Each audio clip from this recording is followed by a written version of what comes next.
los pasos imperfectos y de estar desactualizadas, porque en ocasiones muy importantes de mi vida en la que Dios, mi alma, me han forzado a tomar cambios drásticos, a asumir desafíos que yo creo que o creía que no estaba lista para asumir. Siempre la primera excusa es la imperfección y la desactualización. En estas tres instancias, porque vamos a hablar de 3 pasos imperfectos, no estaba actualizada técnicamente, a nivel equipo, a nivel equipos técnicos, ¿no? Dispositivos tecnológicos, a nivel recursos físicos, ¿no? Y esa siempre es una buena excusa para decir, no, pero es que en este momento no puedo, no estoy en condiciones. Y es una excusa para decir, no, mejor lo dejamos pasar porque lo que voy a entregar es algo de mala calidad.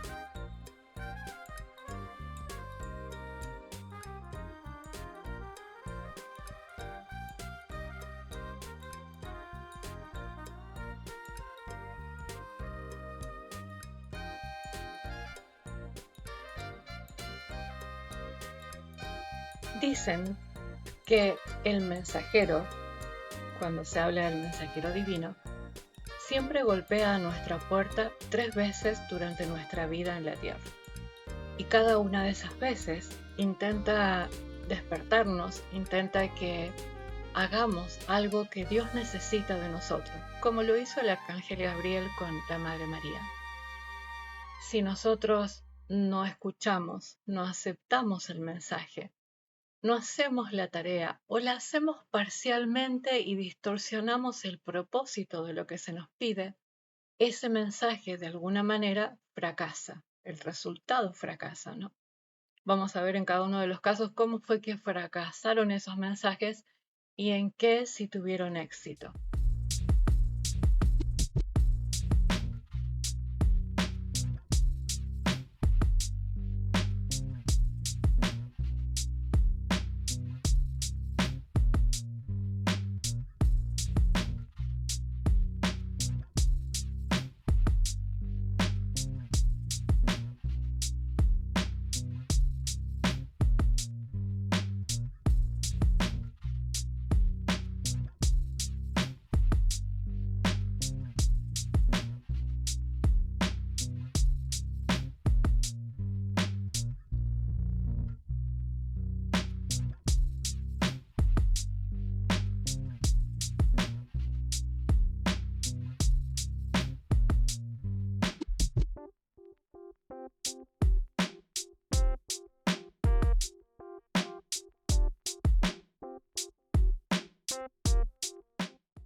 El primer paso imperfecto tiene que ver con esto, con auriculares, micrófono y radio. En realidad, desde que tuve mi primer trabajo de secretaria bilingüe, siempre las personas me decían lo mismo, no importa qué trabajo tuviera, ya fuera asistente personal, coordinadora de oficina, encargada de recursos humanos o secretaria, siempre pasaba muchas horas en el teléfono y me tocaba atender esas personas que el gerente nunca quería atender. Y las personas siempre me decían lo mismo, que en mi voz encontraban algo que les hacía cambiar sus emociones, que de alguna manera transformaba la vibración de su campo energético. No me lo decían con esas palabras y yo tampoco lo reconocía con esas palabras, ¿no? Pero si yo notaba que si alguien había tenido un mal día cuando terminaba la conversación telefónica, aunque no nos hubiéramos visto nunca, porque en ese momento no existían celulares, y en internet no había redes sociales y compartir fotos era muy complicado, las fotos se compartían por correo postal a través de un disco que era cuadradito así primero y después más chiquito,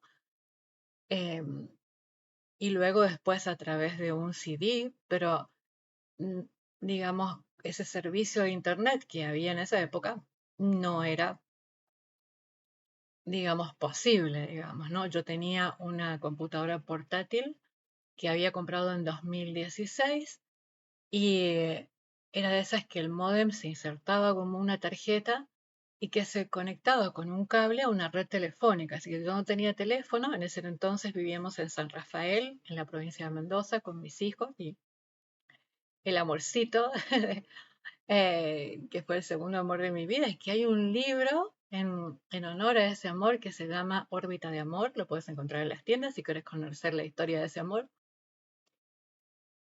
Así que vivíamos los tres, mis hijos, mis tres hijos, este, esta persona, este hombre, que no vamos a nombrarlo, y yo. Así que éramos cinco. Nunca había querido convivir con nadie, pero ese amor transformó mi corazón. Y en ese momento en que apareció por primera vez este mensajero, debe haber sido el año 1999 o 2000. Así que la computadora yo la había comprado en el 2016. Todavía lo que era computadoras y celulares no se desactualizaban tan rápido como ahora. O sea, si yo me compré una computadora en 2016,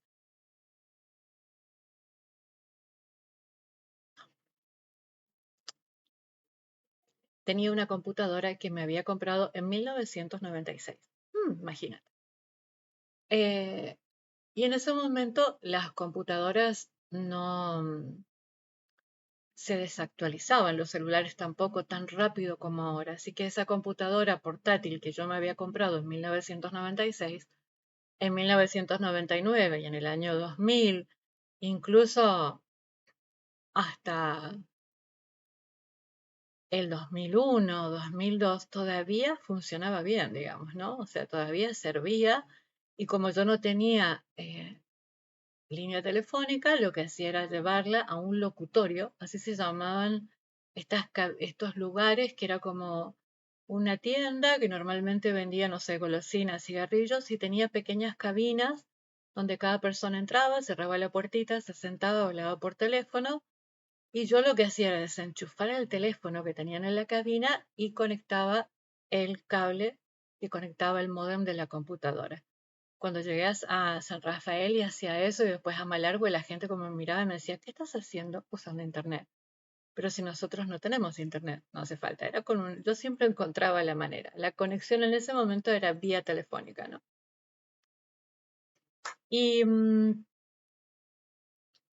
tecnológicamente tenía eso. Esa computadora portátil que había comprado en 1996, el siglo pasado, venía con un micrófono solapero pequeñito, una calidad bastante básica, pero funcionaba. Que servía para grabar en la computadora, para grabar audios o para grabar mensajes, ¿no? Eso era todo lo que yo tenía. Y después tenía un reproductor, que no es como ese, digamos, era de esos que se llamaban chanchitos acá, que era para cassette, después era para cassette y CD, pero al principio eran para cassette, y con eso se escuchaba y se podía grabar además en un cassette música, ruidos, sonidos, ¿no? Con algún micrófono. El micrófono que yo tenía era ese solapero pequeñito con una calidad bastante baja de sonido. Eso era lo que yo tenía tecnológicamente hablando. No estaba realmente desactualizada para esa época. El, el mensaje en realidad fue un sueño, vívido, totalmente vívido, con lujo de detalles. En ese momento yo trabajaba dando clases particulares de inglés en mi casa, a domicilio, clases de apoyo en mi casa o a domicilio, daba clases en un instituto de inglés. Las clases de apoyo eran de lectura, de literatura, de redacción, de inglés. Y hacía comida para vender, tartas y budines y nada más. Eso era lo que hacía porque en esa ciudad, desde que yo había llegado con mis hijos, nunca conseguí un trabajo fijo. Yo fui a esa ciudad creyendo que iba a conseguir un buen trabajo y nunca lo que conseguí. Siempre trabajé así como freelance, hacía traducciones, em, a veces hacía traducciones para Mendoza o viajaba a Mendoza para hacer servicio de intérprete simultánea, pero era todo así como cuando hay trabajo hay, cuando no hay trabajo hay que buscar otra cosa para hacer. Y mi pareja, mi compañero, mm, siempre trabajó en la parte audiovisual porque es fotógrafo eh, y además hace videos y demás. Toda la parte audiovisual, muy bueno por cierto, lo sigue haciendo. Y trabajaba como para tener un trabajo estable part-time en una radio, en una estación de radio, en una FM, en San Rafael Mendoza, como técnico operador. En una radio, aquí en Argentina, se le llama técnico operador al que manipula los controles. Es como que las salas en la radio está la cabina donde está el locutor, que está toda hermética, aislada sonoramente, digamos, para que no haya ruido con los micrófonos. Y después hay un vidrio que separa la parte donde están los controles de sonido, donde el técnico operador regula todo lo que es la música de cortina, la música de fondo, la música que se reproduce en los intervalos, digamos, las publicidades grabadas que se insertan. Bueno, ese trabajo lo hacía él como un trabajo part-time. Ese era el contexto. Y ahora te cuento cuál fue el mensaje.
Me levanté una mañana con el sueño que había tenido. Yo había soñado con un programa de radio. Sabía cómo se tenía que llamar, sabía cuál era la cortina, que era un tema musical de Secret Garden, que hace música celta instrumental, que siguen haciendo música celta instrumental bellísima. Tenía una buena colección yo de cassettes en ese momento y algunos CDs de música. Siempre me gustó la música. Sabía cuál era la cortina musical. La cortina se le llama a la música que se usa en la introducción, la música que se usa al cierre del programa y la música que se usa, digamos, a veces como de fondo, ¿no? Mientras el locutor habla. Y todo eso lo sabía. Sabía de qué se tenía que tratar, qué tipo de contenidos tenía que tener. Tenía todo armado el programa. Nunca había trabajado en radio.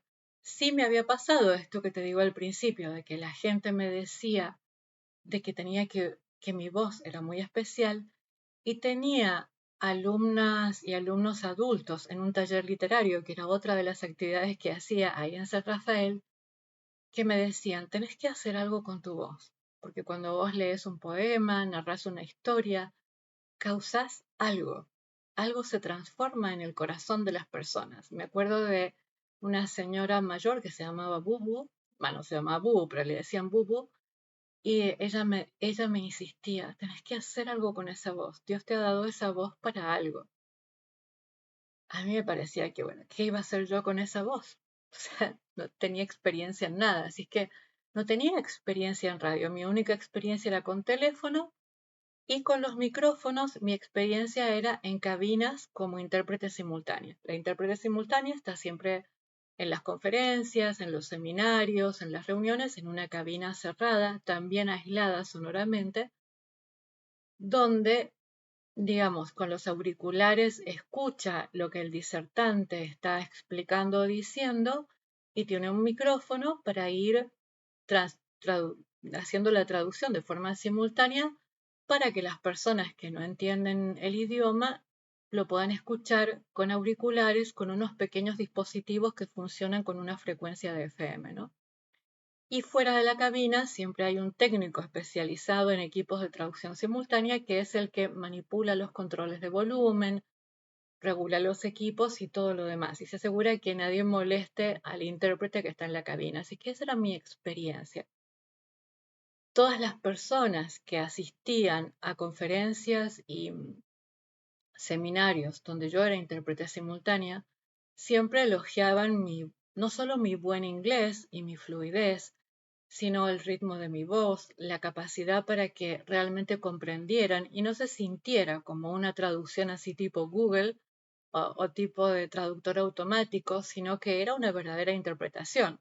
Yo recibía lo que estaba escuchando en un idioma y lo transformaba para que en el otro idioma se entendiera perfectamente. Por supuesto que había un trabajo de estudio y todo lo demás, pero de eso si querés hablamos en otro video, si querés preguntarme y lo charlamos en otro video. Pero esa era mi experiencia con micrófonos auriculares, digamos, ¿no? En el campo de la traducción y como intérprete simultánea de inglés o castellano-inglés o inglés-castellano. A veces eran en actos, digamos, ¿no? Tenía mucha experiencia en eso, pero no en hacer un programa de radio. Entonces, cuando este programa, porque sonaba en mi cabeza, yo recuerdo en el sueño que el programa sonaba en mi cabeza. Yo sabía cómo se sentía, cuánto duraba, los segmentos que tenía que tener, no sé, era como, wow, era una cosa que yo decía, ¿de dónde salió esto? Así es que me levanté, se lo comenté a mi pareja y empecé a anotar, ¿no? Y él, muy amorosamente, porque siempre me apoyó en todo, él, como trabajaba en la parte audiovisual, tenía algunos libros de lo que son los guiones, ¿no? De programas televisivos y guiones de radio. Así es que me los prestó, vi cómo era el formato de un guión, digamos, para armar los segmentos, cómo se armaba para poder interactuar con el técnico operador y que entendiera qué era lo que yo quería del programa, ¿no? Y así nació Café Literario, un programa radial que se emitía en la noche en una FM. Era una FM pequeña, pero tenía una biblioteca, una colección de música en CDs impresionante. Música clásica, música instrumental, música romántica, no sé, era impresionante la cantidad de música que tenía. Y yo amaba ir a elegir, además de lo que yo tenía, que yo los llevaba, lo que tenía ahí porque tenía una riqueza, una abundancia de música que era impresionante para cada segmento, para elegir la música adecuada para leer un poema, para, para un cuento. Y yo no sé de dónde lo sabía, pero yo sabía que ese poema necesitaba algo que sonara, no sé, con violines, o sabía que ese cuento necesitaba algo con piano. No sé de dónde venía, pero eso venía. Y todo eso venía junto con ese programa, como si hubieran hecho un download, una descarga del programa completo y yo lo tenía ahí. Así es que lo bajé primero en unas notas en un cuaderno.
no sabes el esfuerzo que estoy haciendo para que no se me escape el nombre de ese compañero en el amor.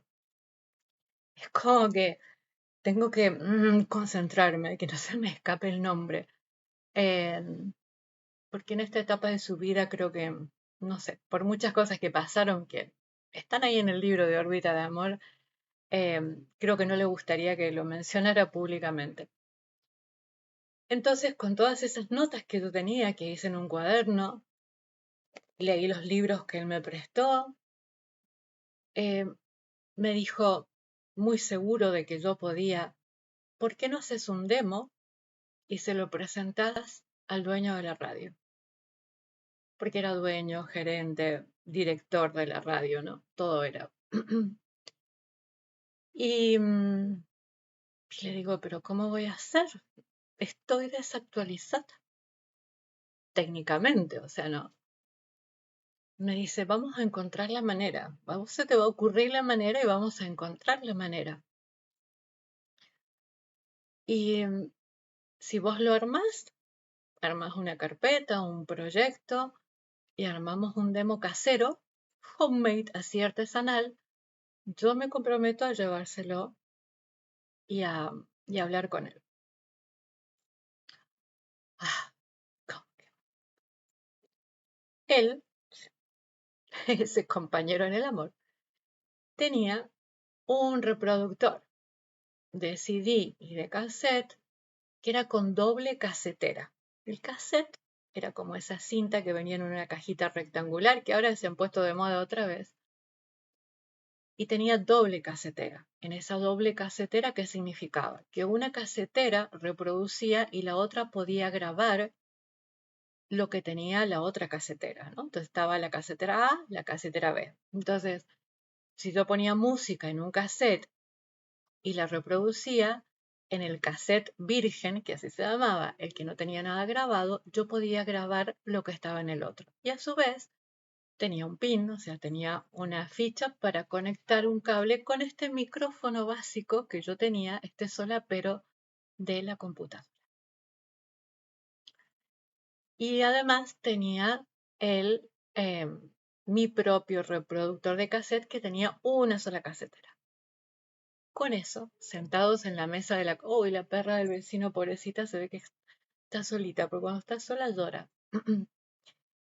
Entonces, yo recuerdo la escena. Estábamos en la mesa de la cocina-comedor, aprovechamos que los chicos estaban en la escuela, mis hijos estaban en la escuela, y nos pusimos con el guión. Yo había separado la música, tenía todo muy organizado, yo siempre soy como muy detallista, muy organizada, y él me ayudó a grabar el demo, cambiar los cassettes, grabar la voz, pero la voz sin editar, porque, digamos, con esa computadora que tenía, digamos, no tenía el equipo para editar ese audio. Era así, en crudo, digamos, era casero puro, artesanal.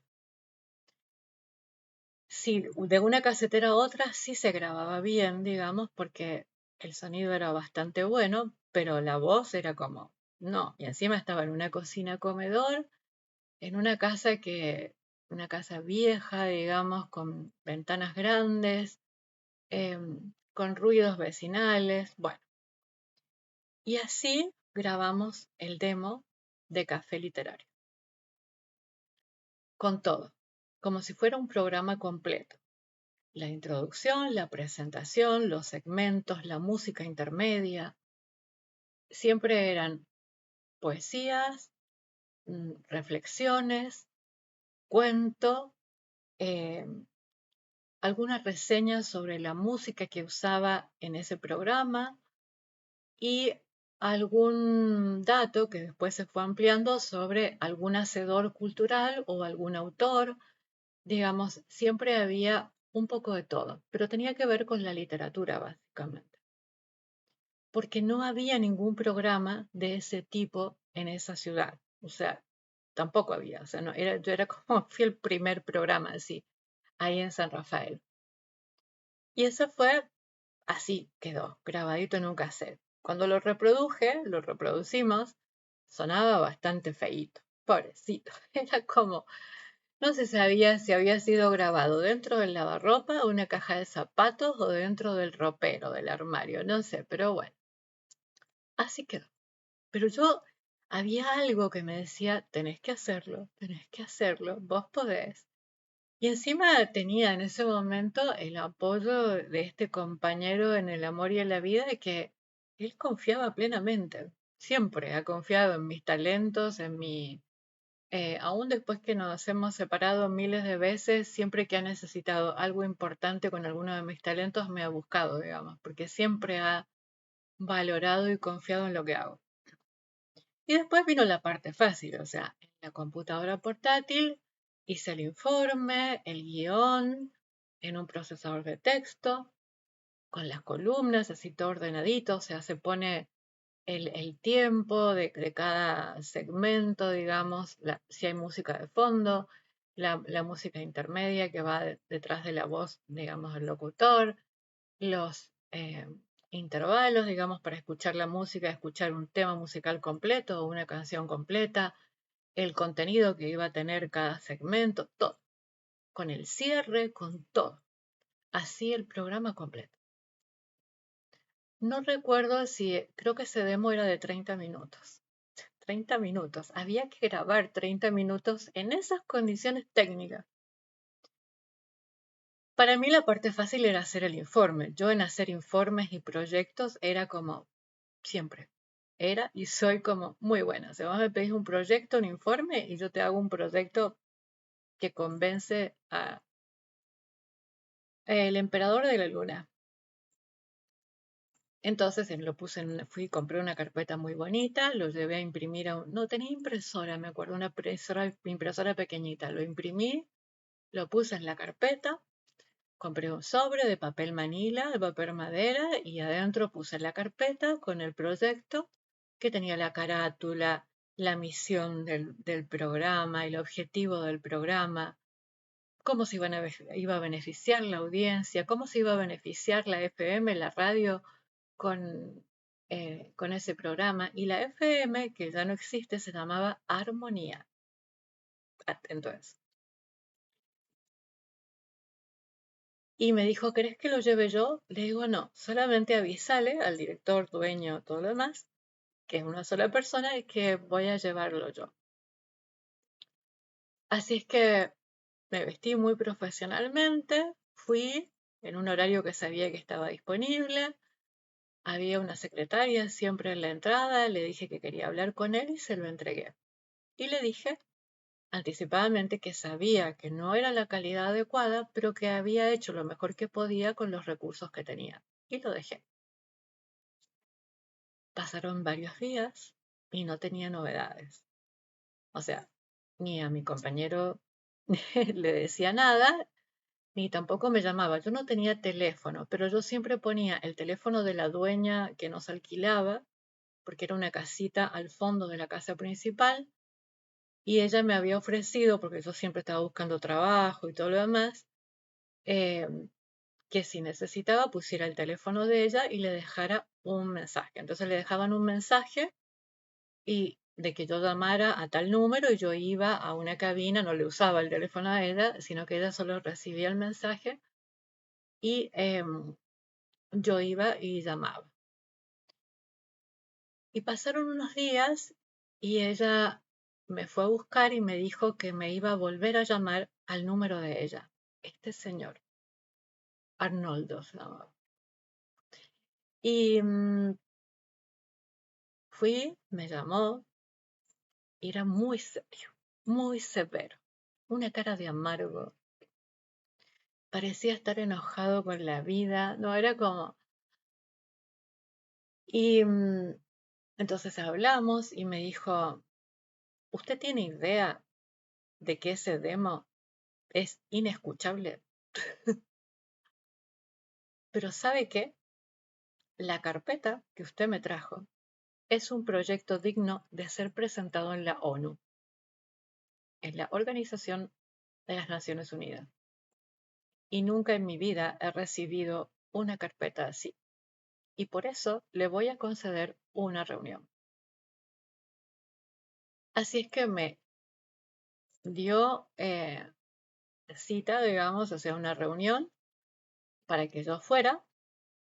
Y yo dije, para qué me hace ir si ya me dijo que lo que yo le había presentado era como, pero se ve que él tenía curiosidad. Me dijo que le llamaba mucho la atención mi currículum, mis antecedentes, mis talentos, mis capacidades y que quería charlar conmigo.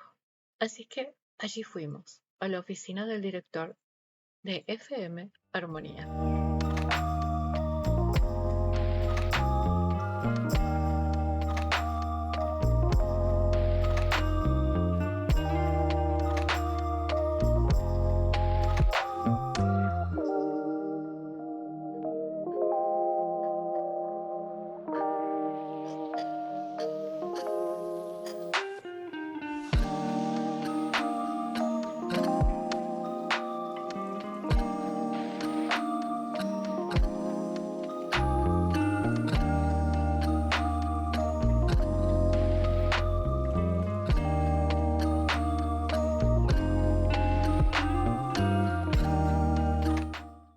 Llegué a la reunión, la oficina era oscura, estaba llena de libros, de cajas, el escritorio lleno de papeles, tenía como pilas de papeles y carpetas por todos lados.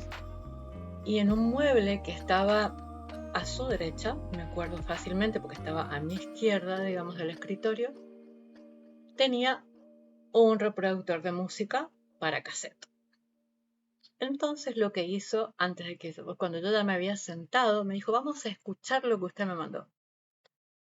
Yo digo, yo ya lo escuché, lo había escuchado, no sé, como 50 veces, ya lo escuchó él, ¿para qué nos vamos a torturar? Decía yo, ¿para qué me avergüenza? Pero era su estilo, él tenía como esa... Después me dijo que él lo había hecho para probar mi determinación y mi intención, para probar si yo realmente estaba convencida de lo que había presentado. Pero en ese momento era humillante, así es que lo puso, lo reprodujo, máximo volumen, él sentado frente a mí. No escuchamos los 30 minutos del demo, pero no sé si fueron 10 minutos. Para mí se me hizo eterno. Yo decía, ay, y yo poniendo cara de, está todo bien. Eh, Manteniendo la postura, así como muy profesional. Yo lloraba por dentro. Era como que, porque soy muy sensible, se estaba burlando de mí, me estaba humillando. Y cada tanto me decía, ¿usted se da cuenta que eso no se puede reproducir en la radio? Y yo le decía, no, sí, yo eso ya lo sé, pero no tengo los recursos para grabar un demo, ni tengo acceso a un estudio, ni nada, le digo. Era como para que usted tuviera una idea de, de cómo sería el programa. Yo sé que eso no tiene calidad radial. Igual seguía, ¿no? Me decía, además, se da cuenta que es todo flat, es todo el mismo tono de voz. No hay altos, bajos, no, dice, le falta, es como que, digo, no, le conté cuál era mi experiencia con micrófonos y en la traducción, digamos, en la interpretación, no hay, sobre todo en inglés, no se usan muchos altos y bajos, es bastante neutro el inglés. No tiene ese cantito que tiene el argentino, ¿no? Que tienen los latinoamericanos, ese acento marcado. Por lo menos mi español y mi inglés siempre han sido bastante estándar, ¿no? Bastante internacional. Y por eso me han contratado siempre, digamos, porque no hablo inglés como un argentino ni como un mexicano. Muchos extranjeros me han dicho que jamás hubieran creído que yo había nacido en Argentina y que nunca he salido del país, porque eh, tengo ese nivel estándar de, de pronunciación. Entonces, esa era la experiencia, o sea, no tenía experiencia en radio, aparte con los nervios, con esto de hacer todo artesanal. Eh, entonces le digo, si usted me da una oportunidad, yo vengo el día que usted quiera y aquí en el estudio de la radio grabamos un demo, yo traigo el mismo guión, traigo la música y con un técnico operador grabamos un demo profesional. No tengo problema con sus indicaciones y sus sugerencias. Vamos a ver. Y él seguía, ¿no? Y esto seguía sonando. Y para mí era esa cosa como cuando alguien, acá se llama que te refriegan algo, que te refriegan en la cara lo que hiciste mal, ¿no? Hasta que en un momento finalmente decidió que la tortura ya era bastante, se paró, lo apagó, se sentó y me dijo, ¿puede venir a grabar un demo? Sí, le digo, yo le he ofrecido, si usted me permite el espacio, no sé, hacemos un demo de 15 minutos, lo que usted quiera. Yo traigo la música, traigo el guión, una copia para el técnico operador, hablo con el técnico, como si yo fuera una experta, pero yo estaba segura de cómo funcionaba, de cómo era, había leído esos libros que me habían prestado. Y sacó su agenda, yo tenía la mía y me dijo, bueno, ¿le parece tal día, tal hora? Va a estar, no me acuerdo cómo se llamaba ese operador, que era un amor, me ayudó muchísimo al principio. Me enseñó las señas que se usan detrás del vidrio, porque se usan señas para indicar cuando es que va un tema, que gira música, como gira el disco, ¿no? Cómo hacer señas cuando uno necesita aire y necesita que suba un poco la cortina de fondo, no sé, me enseñó muchas cosas. Ese operador fue un amor y no me acuerdo de su cara, su contextura, era grande con pelo claro, pero no me acuerdo su nombre. Y me dijo, bueno, tal día a tal hora vamos a hacer un demo de 15 minutos. Bueno, me dice, bueno, pero no se vaya todavía. Y él tenía debajo de la agenda, en el escritorio, así frente a él, una grilla que se llama, que es la grilla que se arma en cada radio, donde está la grilla semanal, donde está cada día los horarios de cada programa, las tandas publicitarias que se llama, que son esos espacios largos que hay entre programa y programa o en los segmentos. En algunas radios es cada media hora y a la hora, en otras es cada 15 minutos, depende qué tan eh, digamos, qué tanto sea el interés económico de la radio, ¿no? Y levantó las hojas que tenía y unas carpetas y la agenda y me dijo, yo no recuerdo si era el jueves o el viernes en la noche. ¿Le parece bien si café literario es tal día a tal hora? Y lo tenía anotado. O sea, ahí, en esa grilla, él ya había agendado un espacio semanal para café literario. Creo que era de 30 minutos el programa, no lo recuerdo. Si primero fue de 30 y después se extendió una hora, en este momento no lo recuerdo porque fue hace un montón. Siglo pasado. O sea que él me había hecho sufrir, me había humillado, se había burlado. me ha- yo pensé que primero iba a tener que grabar ese demo, lo tuve que grabar al demo igual, ¿no? Pero para que quedara para la radio, para los archivos de la radio. Pero él ya tenía en la grilla semanal de programación agendado café literario con el nombre del programa y el nombre de la locutora. Y yo no sabía si llorar de impotencia, de alegría, no sabía qué decirle. Y me dijo, todo lo anterior fue para que usted me demostrara que estaba convencida de su propósito, de que este programa era lo que usted quiere hacer y tiene la seguridad de que va a funcionar. ¿Por qué me volvió a preguntar lo mismo? ¿Por qué va a funcionar en la radio? ¿Por qué va a funcionar en San Rafael? Porque le conté de los talleres literarios, de lo que la gente en los talleres literarios expresaba que necesitaba, porque no había programas, sobre todo a la noche, para que fueran culturales y que fueran aunque él tenía segmentos de buena música, pero no había nada literario, nada cultural de este estilo. Entonces yo le hablaba de que yo conocía la necesidad, ¿no? De los sanrafaelinos, como se le llama. Me preguntó todas esas cosas, pero me dijo que, aunque él ya las sabía, que las había leído en el informe, él necesitaba medirme, probarme, para ver si yo estaba lista. No sé qué pensás vos, pero en ese momento yo pensaba que era un tirano, que era un torturador, no sé. Eh, Recuerdo que le di las gracias, le di la mano, quedamos que, no sé, la semana siguiente empezaba el programa, porque ya estaba en la grilla. Había que hacer los avances, que se llama, que son esos pequeños como anuncios de que un programa se emite tal día, tal hora, con Susana Lorenzo en Café Literario con tal y tal cosa, no sé. Eso mismo se grabó el día que se hizo el demo. Y que todo eso fue antes de que empezara el programa, porque así se, digamos, difunden los programas. Y así nació Café Literario y así nació mi etapa en radio, digamos, usando la voz para despertar poéticamente y literariamente a una ciudad que no estaba acostumbrada a consumir eso a nivel radio, digamos, ¿no? Y esa fue mi primer radio. Después, cuando me mudé a Malargüe, trabajé en 2 estaciones de radio, en una AM, digamos que se llama, de frecuencia AM, que era la radio gubernamental, digamos, que dependía de cadena nacional, y en una FM, que era una FM privada más pequeña.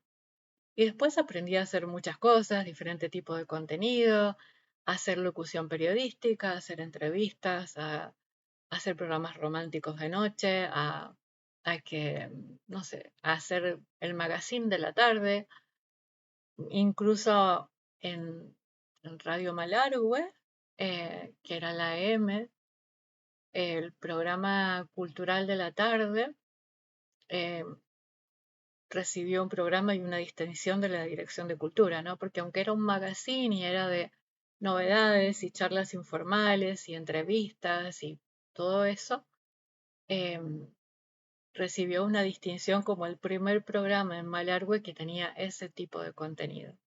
Tuve un programa mucho más cultural los sábados en la tarde que se llamaba Mírate, pero a pesar de que la audiencia estaba contenta con ese programa, lo bajaron y lo sacaron de la grilla porque decidieron poner música de cuarteto, de cumbia y, no sé, otro tipo de contenido que fuera más liviano porque esa radio estaba como muy comprada por el gobierno y el problema era que yo hacía pensar a la gente, y eso no estaba bien, y además tenía invitados culturales que eran de diferentes partidos políticos. A mí no me importaba de qué religión o de qué partido político iban. A mis entrevistas iban a hablar de cosas humanas, de cosas profundas, de cultura, de literatura, de música, de cerámica, de danza, ¿no? Era como eh, cubría eventos, digamos, también, que después llevaba las entrevistas a la radio, pero como empecé a invitar gente que no era del partido de turno, partido político de turno que estaba gobernando, empezó la persecución, ¿no? Era como que, porque las radios viven, eh, por lo menos aquí en Argentina, todos los medios gráficos, radiales y televisivos viven de lo que se llama la pauta publicitaria, que son los avisos que pagan las empresas, los dueños de negocios, de tiendas, de comercios, pero no siempre alcanza. Entonces, los gobiernos son los que más invierten en esa tanda publicitaria. Esa pauta publicitaria que el gobierno asegura que cada estación de radio va a recibir tanta cantidad por mes de forma legal y otra cantidad como un sobrecito debajo de la mesa para que esa radio siempre mantenga el contenido alineado con las preferencias políticas del gobierno de turno. Funcionan así las radios. Entonces, todo lo que se escucha en radio, en televisión o se lee en los diarios digitales o impresos, siempre está condicionado, digamos. No hay una libertad de prensa realmente. Por lo menos aquí en Argentina no la hay. Si un locutor, un periodista, alguien elige hablar de un tema que, no sé, de que hay un barrio cerca de la ciudad que no tiene agua potable y el gobierno no quiere que se sepa que esa gente vive en esas condiciones y ese locutor hay que buscarle otra ocupación en la radio o que se busque otra radio, digamos, pero al final se acaban las radios, ¿no? Pero ya nos fuimos del tema, nos fuimos por las ramas.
En la mayoría de las radios es muy difícil tener un sueldo, un ingreso fijo.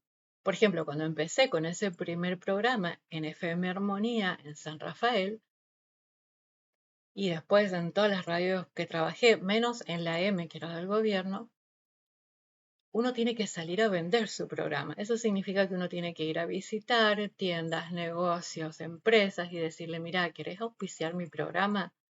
Entonces, no solamente, digamos, hay distintos planes en los que ese comerciante o ese empresario paga publicidades que se emiten durante el programa, al cierre y al empezar el programa también, y hay otros planes que incluyen, que esos son los que dejan más comisión, que incluyen publicidad durante la semana, digamos, en los en intervalos que no hay otros programas, ¿no? Entonces yo tenía que salir a vender mi programa y las comisiones son, ah, no sé, yo no me acuerdo si al principio era el 5% y después logré un 10%, pero así eran. Y así me pasó en una FM que trabajé en Malargüe, en una FM que trabajé en Cutralcó, en Neuquén. Digamos, si uno no sale a vender puerta por puerta, negocio por negocio, a caminar la calle, como se dice, uno no tiene ingreso. A menos que de repente un comerciante, un empresario decida, eh, le guste un programa y le diga al director, yo quiero auspiciar ese programa.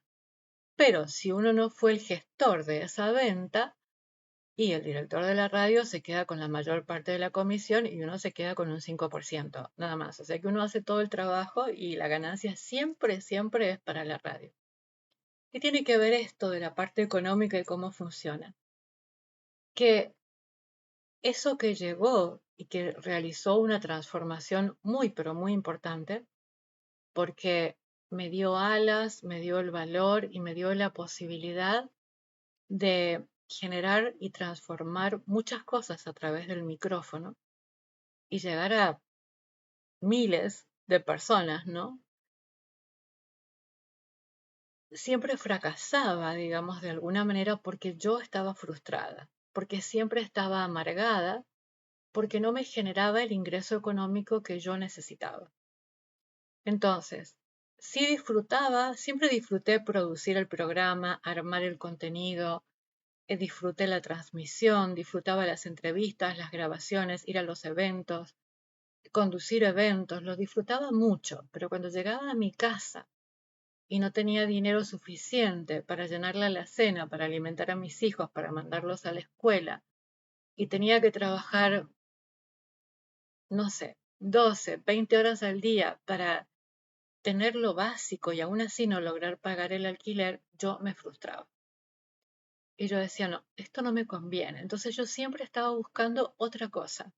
Quería que eso fuera mi pasatiempo, porque incluso cuando ganaba un sueldo en esa AM estatal en Malargüe, era en negro. O sea, nunca estuve legalmente como empleada de la radio. Me tuvieron ahí 2 años, creo que fue, o un poquito más, en los que siempre había promesas, pero era en negro, así es que trabajaba feriados, trabajaba fines de semana, trabajaba Navidad, trabajaba Año Nuevo, hacía reemplazos cuando los demás se iban de vacaciones con los que eran empleados. Me tocó trabajar con un esguince que tuve muy grave, con muletas, en medio de la nieve y el invierno, porque si no iba a trabajar, me descontaban los días. O sea, los días que yo no iba a trabajar, si estaba enfermo o me pasaba algo, no me los pagaban. Los empleados sí, o sea, yo reemplazaba a los que no iban a trabajar y les pagaban, pero si yo no iba, no me pagaban. Esas horas extras que yo hacía de reemplazo me sumaban, porque al final me llevaban una planilla y me decían, bueno, este mes fueron tantas horas, ¿no?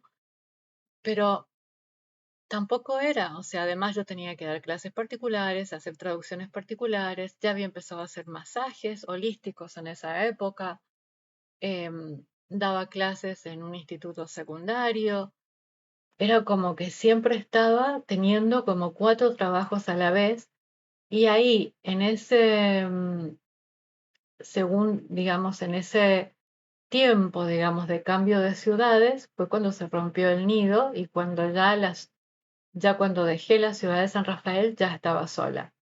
Entonces tenía esa frustración de que si me dedicaba, ya había perdido a mis hijos, no, están vivos y Dios me los bendiga siempre, pero ya no estaban conmigo y no vivíamos juntos y yo había estado muy, pero muy enferma, ahí al borde del cajón, como se dice. No había sido capaz de sostener el techo porque habíamos quedado en la calle 2 veces y nos habían rescatado personas muy amables y solidarias, pero íbamos con lo opuesto, digamos. La radio tenía la culpa de que nos hubiéramos quedado en la calle 2 veces, sin hogar, digamos, sin techo. Entonces era una frustración. O sea, ¿para qué iba a ser eso? Que había llegado como un sueño, como un mensaje, como algo que se dio, porque se dio tal como lo habían puesto acá como una película, porque era una película con color, con sonido, con todo. Pero ¿para qué esa oportunidad si yo perdía lo que más amaba, que era la oportunidad de maternar a mis hijos, ¿no? Entonces no pude sostener, que hablábamos de eso en el canal principal, de sostener esa energía de abundancia luminosa que llega, que no siempre, que no está relacionada con lo económico, que está relacionado con los dones, con el alma, con lo que Dios quiere, con lo que el alma necesita. No lo pude sostener, no fui capaz, porque estaba enojada, porque estaba frustrada, porque ¿de qué me servía? Me gustaba todo lo que la gente me decía que le pasaba, los mensajes, cuando la gente llamaba, cuando la gente salía al aire, cuando, no sé, alguien me decía que, me acuerdo una vez, creo que ya lo he contado, en la radio de Malargüe, eh, en la M, una vez, una noche me fue a visitar una señora, era bastante joven, que pidió hablar conmigo, me llevó una carta, lo he contado antes, pero lo vamos a repetir aquí porque es importante, y me contó que su pareja había sufrido de cáncer y que ese último año, que era muy difícil porque tenía mucho dolor y no podía dormir, lo único que lo aliviaba en ese lecho de moribundo, en esa enfermedad terminal, era escuchar mi programa todas las noches. Y que ella le encendía la radio, sintonizaba mi programa, porque eso lo calmaba, lo aliviaba y le daba estado de paz. Entonces ella me llevó una carta que había escrito y me dijo, ¿usted leería la carta para que él donde quiera que esté la escuche? Todavía me acuerdo de esa experiencia porque le dije que sí, que íbamos a honrar su alma. Yo hacía esas cosas locas y las sigo haciendo siempre, ¿no? Esas cosas que nadie se anima a hacer y que todo el mundo dice, ¿cómo vas a hacer eso? Eso nadie lo hace.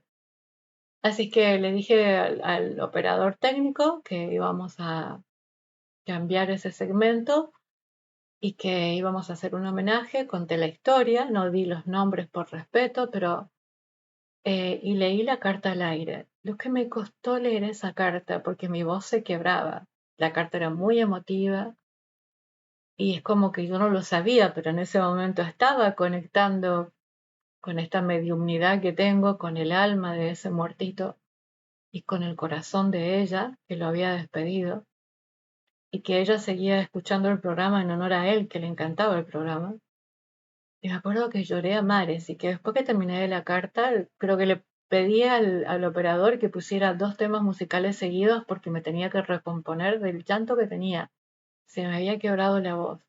Y yo sabía que mi voz hacía esas cosas y que mi voz era canal y que la voz podía sanar, despertar, alcanzar, acariciar. La voz es un puente, ¿no? La palabra es un puente. La palabra pronunciada, la palabra recitada desde un nivel de conciencia y holística puede ser medicina. Puede ser veneno también, ¿no? Pero puede ser medicina. Puede ser semilla de transformación, puede ser luz en la oscuridad, puede ser esperanza en el desasosiego, digamos, ¿no? Yo sabía eso, pero estaba tan dolida, tan eh, frustrada por haber perdido el nido, por haber sido incapaz de sostener el hogar de mis hijos. Hubieron otras cosas ahí que propiciaron esa situación, ¿no? Pero no vamos a entrar. que no, digamos, que no me parecía que la radio fuera el camino. Y también tuve un programa ahí en Malargüe, que era en una radio municipal, que tenía que ver con la Academia Municipal de Inglés, donde yo daba clases, donde se llamaba, ay, no me acuerdo cómo se llamaba el programa ahora, pero era un programa para aprender inglés y practicar inglés. Primer programa de ese estilo que se hubiera escuchado en la región sur de Mendoza. Pero después, bueno, fue boicoteado, digamos, por así decirlo, fue saboteado por colegas que tenían envidia de que yo generara tantos proyectos estrambóticos que producían tanto éxito y las hacía sentir menos teacher, menos English teacher. Y ese programa era gratuito, pero yo lo hacía porque había mucha gente que no podía pagar un profesor de inglés y yo quería dar ese recurso. Yo siempre quería dar esos recursos, siempre quiero compartir. Siempre comparto recursos gratuitos, tiempo gratuito, contenido gratuito. Pero me enojaba no poder lograr esa estabilidad económica que yo creía que tenía que llegar como yo quería, no como Dios necesitaba. This is English Push-Ups, the radio show of the Municipal Language School. 15 minutes which can change your life. How many push-ups can you do today? Stay tuned and find out. Lalo está en los controles. We are a wee bit late. Estamos un poquito tarde usando la frase que aprendimos en el programa pasado. Te recuerdo que para comunicarte el teléfono es 15 40 96 81 1540 9681. ¿Para qué? Para que participes de las consignas, podés pedir el material que compartimos aquí en el programa, podés sugerir, por ejemplo, el tema del día, palabras raras para el bloque de Not a Rabbit in the Headlight, podés sugerir qué te gustaría aprender en el bloque de What Can You Say. Además, te podés comunicar por correo electrónico. Gabriel Osvaldo. Susana Claribel. ¿Cuándo vendrás? No lo sé. Sintoniza la 95. Ay, sí, no vale. Juntos, pero separados, chica. Es lo que hay. Gabriel Sevillano. Susana Lorenzo. Hacemos la tarde que te mueve. De lunes a viernes. De 16 a 19. Por Eólica.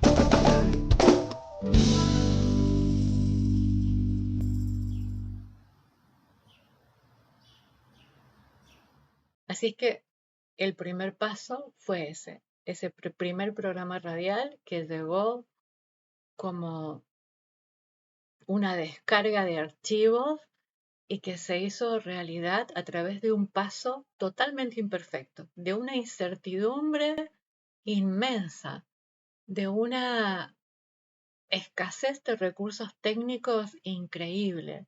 Y sin embargo, era lo que Dios quería y lo que mi alma necesitaba.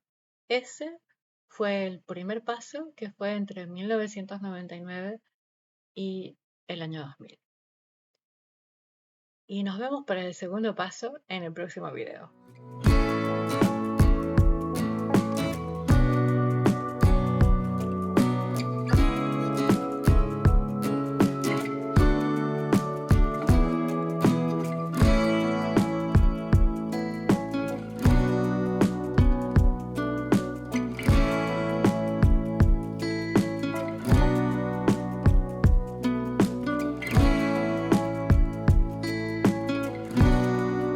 Siempre, gracias por tu presencia amorosa, gracias por tu escucha atenta. No te olvides suscribirte, darle like, dejar un comentario, porque cuando dejas un comentario se activa. Este canal está dormido, pobrecito, porque hay poquitos suscriptores, entonces YouTube no se lo muestra a nadie, porque no.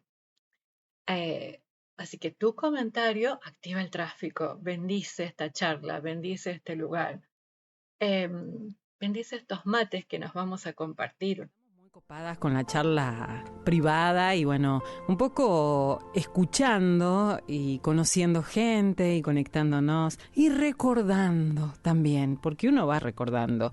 Gracias Mabel, dice, buen día Silvia Yale, bendecido sábado. Susana Lorenzo hace tarot, a ver, el tarot evolutivo o tarot terapéutico, como lo quieran llamar. Bienvenida, muchas gracias por estar aquí. Gracias. Buen día para toda la gente que está escuchando. Luz para todos. Gracias. Contame acerca de este tarot, porque cuando lo mencionamos, que un poco es cierto con Laura, me había olvidado, Laura Gallo, ya lo habíamos destacado desde Casa de Luz. ¡Ay, qué bueno! Me van a tirar las cartas, dirá alguien en casa. La voy a llamar a Susana. ¿Cómo es esto? ¿Es un tarot que te ayuda a qué?